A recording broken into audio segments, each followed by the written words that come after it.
Sa Mactan Expo Center sa Lapu-Lapu City, gibida ang mga destination sites o mga delicacies ug uban pang mga produkto sa mga nasod na sakop sa ASEAN countries. Pinaagi sa ASEAN Travel Exchange, gipakita ang mga nindot nga talan-awon o mga tourist destinations sa mga nasod sa Brunei, Cambodia, Indonesia, Lao People's Democratic Republic, Malaysia, Myanmar, Singapore, Thailand, Timor-Leste o Vietnam, ingon man ang Pilipinas.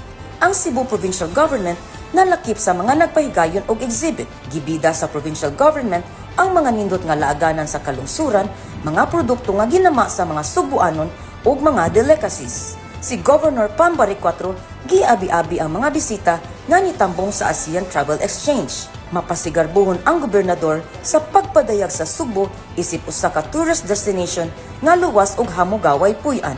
Ako si Rhea Manila sa bag-ong liderato, manginlabot, magpakabana tungod kay ato ang Sugbo.